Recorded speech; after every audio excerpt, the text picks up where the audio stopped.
The fog ahead formed a perfect archway, pulsing like a heartbeat. I first saw it through the windshield just after midnight, beyond the bend where the coastal road narrowed into pine forest. At first I thought the shape belonged to the headlights, some trick of moisture and glare, but it remained there even when I slowed the car to a crawl. An arch, not random fog, not drifting weather. An opening. The mist curved upward from both sides of the road with impossible symmetry, meeting 20 feet overhead in a pale-ribbed vault. It flexed inward and outward slowly, like lungs filling beneath skin. Pulse. The motion stirred something deep in my chest.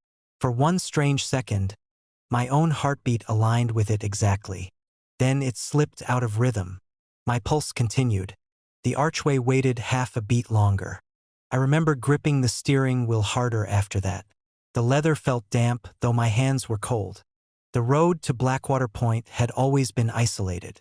2 years earlier, the fishing town had emptied after the harbor collapsed during a winter storm. The cliffs became unstable afterward, and the state eventually abandoned the route entirely. Barricades blocked the southern entrance now, but locals still used the northern forest road when they wanted shortcuts along the coast. Or dares. I was driving there because my brother Evan used to photograph abandoned places, and 3 days earlier someone had emailed me a picture taken from his old camera. No message, no signature, just an image of Blackwater Point swallowed in fog. Evan had been missing for 7 months. I lowered the window slightly. Wet air pressed inside immediately, carrying the smell of salt water and soaked wood. Beneath it lingered something metallic and stale, like air trapped for too long underground. The forest around the road stood perfectly still. No insects, no wind, only the faint hiss of the fog moving, breathing. I told myself not to stop. The road continued straight through the archway, disappearing into white beyond it. I could pass through and keep driving. Nothing supernatural about fog gathering oddly near the coast. But the longer I stared, the more deliberate the shape became. Constructed, chosen. The mist did not drift naturally across the asphalt. It held edges, curves, density where there should have been none. Thin strands connected its surface like tendons tightening whenever the arch pulsed inward. I became aware of another sound then. An echo. I had whispered Jesus under my breath without realizing it, and the word came back immediately from the trees. Too quickly. Not even enough time for distance. Jesus. A second voice repeated it softer from somewhere ahead. I rolled the window shut. The fog flexed again. My heartbeat stumbled. For several seconds I considered turning around, but when I checked the rearview mirror, the road behind me looked unfamiliar. Longer than it should have been. The darkness stretched back endlessly between the trees. No reflective markers. No signposts. Nothing. I looked forward again. The archway had moved closer. I know how impossible that sounds. Yet I was certain it had been at least 50 yards away moments earlier. Now it hovered perhaps 30 feet ahead of the hood. The pulse deepened. The headlights dimmed slightly with each contraction. I reached for my phone. No signal, unsurprisingly, but the lock screen showed 1:14 a.m. I could have sworn it had only been around midnight. The realization unsettled me more than the arch itself. I started driving again before fear could root me in place. The tires whispered across wet pavement as I approached the fog. Pine branches loomed overhead like black ribs. Every few seconds I glimpsed shapes between the trunks, human outlines standing among the trees. Whenever I turned directly toward them, they vanished. But in peripheral vision they multiplied. Tall silhouettes, still, watching.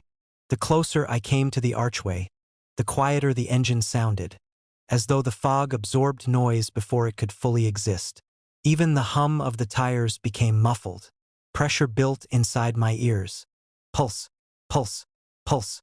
I passed beneath the arch. Cold flooded through the car instantly. Not ordinary cold. This felt dense, almost wet enough to drown in. Fog rolled across the windshield in layers, flowing sideways instead of with the wind. Then the road emerged again. Normal. Empty. The archway was gone. I exhaled shakily and glanced in the mirror. Nothing behind me except forest road and drifting mist. I laughed once under my breath. Then, forced. Maybe exhaustion was doing this to me. I had barely slept since receiving the photograph. Every missing person thread online eventually poisons your mind. You start seeing patterns everywhere. Messages in static. Familiar faces in crowds. I kept driving. 5 minutes later, I saw the archway again ahead of me. Exactly the same. Same curve. Same slow expansion. This time it stood beside an old gas station swallowed by vines. I knew that station. It should have been 20 miles back. I checked the dashboard clock. 1:14 a.m. The second hand ticked backward once before continuing normally. My mouth had gone dry. I stopped the car. Outside, fog slid across the cracked pavement in low streams. The station windows reflected pale shapes moving inside, though the building was empty when my headlights touched it directly. I stepped out before I could change my mind. The cold hit harder outside. Damp pressure wrapped around my chest immediately, making each breath shallow. The fog carried a hollow acoustic quality. Every small sound seemed detached from its source. When I shut the car door, the slam echoed from somewhere ahead instead of behind. I stared at the archway. It pulsed softly in the middle of the road. With each expansion, I heard something faint within the fog itself. Not words exactly, more like distant movement beneath water. The breathing sound grew clearer. Inhale, exhale. The arch responded. I realized then that it was no longer syncing with my heartbeat. It had found another rhythm, one slower than human breathing. I backed away instinctively and bumped against the gas pump behind me. Rust flaked onto my jacket. The smell of seawater strengthened suddenly, sharp and rotten. A silhouette stood across the road. Evan. At least I thought it was. Tall frame, hooded jacket, one hand hanging at his side exactly the way he used to stand while waiting for photographs to expose properly. Evan. The figure did not move. Fog drifted across him. When it cleared, he faced slightly away from me now, though I had not seen him turn. I started toward him. The archway pulsed violently once. Every sound vanished. The forest disappeared into blank whiteness beyond the road. Even the gas station behind me seemed farther away than it should have been, as if space itself had stretched. Evan stood near the center of the arch now. No, not Evan. Something approximating him. I understood that suddenly with complete certainty, not through sight but instinct. The figure contained errors. Small wrongnesses accumulating beneath recognition. The shoulders slightly too narrow. The stillness too absolute. Yet grief pushed me forward anyway. I took another step. And another. The fog around the arch thickened into layered strands that curled upward like reaching fingers. The air vibrated faintly. I felt it through the soles of my shoes. Heartbeat. Not mine. The road beneath me seemed softer somehow, yielding slightly like damp earth. Behind the figure, shapes moved within the fog. Hundreds, perhaps. Human outlines drifting soundlessly deeper inside. Waiting. I stopped at the threshold. The cold there became unbearable. My lungs tightened painfully with each breath. The fog smelled now of rain-soaked clothes left too long in darkness. The figure wearing Evan's shape tilted its head. Not inviting. Selecting. That was the feeling that finally settled over me. The archway had not appeared randomly on the road tonight. It had been searching, testing, learning the shape of my grief until it could wear it properly. Somewhere far away, impossibly distant, I heard my phone vibrate inside the car. The sound echoed immediately beside my ear, then again from deep beyond the arch. The fog expanded once more, vast and slow, and for one terrible second, my heartbeat matched it perfectly. My engine made a sound like someone knocking from inside the fuel tank. The first time I heard it, I thought I had run over loose gravel. 3 soft knocks. Dull. Hollow. Thunk. Thunk. Thunk. The sound vibrated faintly through the floorboards beneath my boots before vanishing beneath the drone of the tires. I glanced at the dashboard automatically. Oil pressure normal. Engine temperature fine. Half a tank of gas. The old pickup had plenty of problems, but unfamiliar noises were hardly unusual. Still, I turned the radio down. Outside, the coastal highway stretched through darkness in long empty ribbons, bordered by low cliffs on one side and dense pine forest on the other. No houses, no streetlights, just wet asphalt shining silver beneath the headlights. Rain had passed through an hour earlier, leaving the road slick and reflective. Every few seconds the beams caught drifting mist rolling inland from the ocean. It moved strangely tonight, low and deliberate, clinging close to the ground instead of dispersing. I kept driving. The second knocking came 10 minutes later. Thunk, thunk, thunk. This time it sounded deeper, as though it came from directly beneath my seat. I frowned and eased my foot off the accelerator. The truck responded with a low groan from the engine block. Something rattled briefly underneath. Then silence returned. Fuel pump, I muttered aloud. Hearing my own voice helped. Mechanical things made mechanical sounds. Old vehicles developed quirks. Loose mounts, pressure fluctuations, expanding metal. I rolled my shoulders against the stiffness creeping into my neck and kept my eyes on the road. The highway curved along the cliffs ahead. Far below, black seawater crashed against rocks I couldn't fully see. The sound reached the road seconds later as a distant hollow roar. The knocking returned. Closer now. Thunk, thunk, thunk. Not random. Rhythmic. I felt it through the steering wheel this time. 3 distinct vibrations tapping against my palms. My headlights dimmed briefly with the final knock before brightening again. I stared ahead harder. The road signs had stopped appearing miles ago. According to the GPS, the next town sat another 40 minutes north, but the signal kept drifting. Roads flickered in and out of existence on the screen. Sometimes the blue location arrow slid sideways into the ocean before correcting itself. The truck smelled faintly of gasoline. Not strongly, just enough for me to notice. I cracked the window slightly. Cold air poured inside, carrying the scent of wet pine and salt water. Somewhere beyond the darkness, foghorns moaned across the coast. The sound lingered too long. I realized after several seconds that I was still hearing the horn even though it should have faded. No, not the horn. The knocking. It had blended with the echo. Thunk, thunk, thunk. I pressed harder on the accelerator. The truck surged reluctantly forward. The engine whined in protest, old pistons straining uphill as the highway climbed inland through thicker forest. Trees crowded closer to the road here, their trunks black with rain. My headlights swept between them. For an instant I saw movement, a figure standing among the pines. I looked directly at it. Nothing there, just wet branches trembling in the windless dark. The knocking stopped again. I became aware of how tightly I was gripping the steering wheel.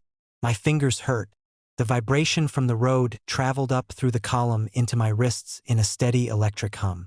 The dashboard lights flickered once. The radio hissed with sudden static. Then, very softly beneath the static, I heard another sound. Breathing. I switched the radio off immediately. Silence rushed into the cab. Not true silence. The truck itself filled the space with mechanical life. Engine rumble, fan belt whine, the faint slosh of gasoline shifting inside the tank whenever the road curved. Then came the knocking again. Directly under me. Thunk, thunk, thunk. A pause. Thunk. My stomach tightened. That last knock had arrived separately, almost cautiously, after the others. Like correction. I told myself I was imagining patterns because I was alone and tired. Midnight drives distort things. Your brain starts building meaning from repetition. Every sound becomes personal when there's nobody else around to hear it. Still, I found myself answering aloud. Loose part, I said. The knocking stopped. A cold pressure settled slowly across my shoulders. The truck continued uphill through darkness. After maybe another mile, the knocking returned. 1 knock. Pause. 2 knocks. Pause. 3 knocks. I felt the pattern instantly. Sequential. Intentional. The vibrations traveled through the seat frame into my spine with awful clarity. Not violent enough to seem mechanical failure. Too controlled for that. Like fingers, knocking from inside a wall. My throat had gone dry. The windshield reflected the dashboard faintly against the glass. As I watched the reflection, I noticed something wrong in the rearview mirror.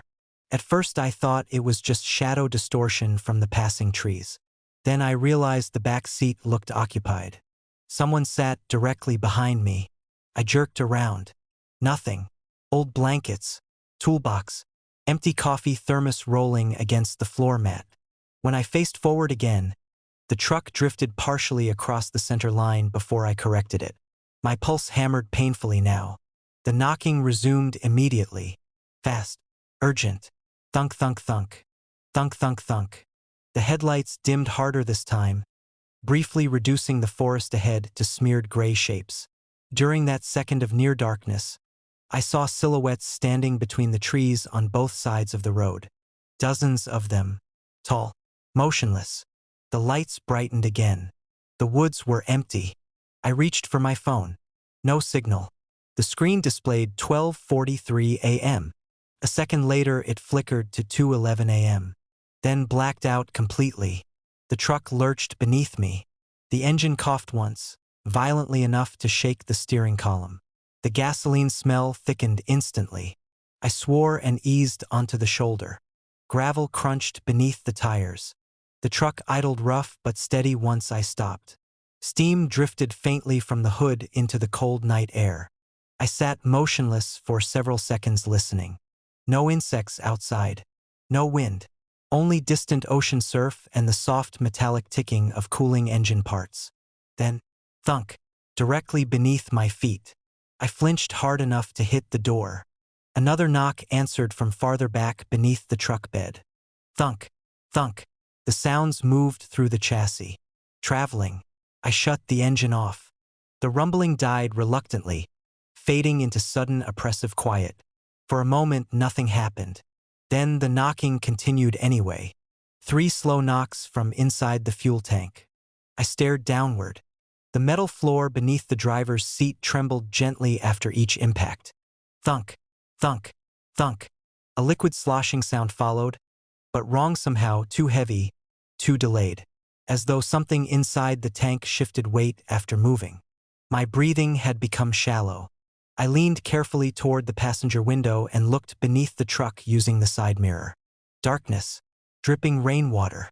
Then movement. The fuel tank bulged inward slightly. Not much. Just enough to deform the reflection of the wet road beneath it.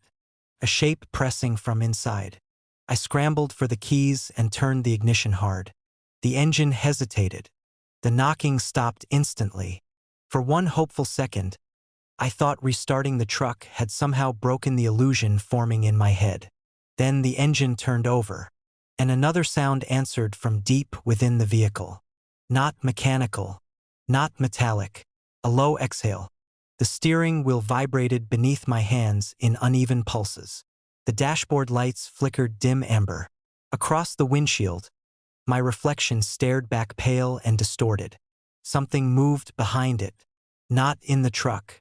Inside the glass itself, a face seemed to form briefly within the layered reflections, stretched by curvature and darkness into something almost human. Its mouth opened slightly each time the engine knocked. I slammed the truck into drive and accelerated hard. The tires spun on wet gravel before catching pavement again. Trees blurred past on both sides. The engine roared louder than before, but beneath it the knocking continued steadily. Patient now, not trying to frighten me anymore. Communicating. Thunk, thunk, thunk. Pause. Thunk.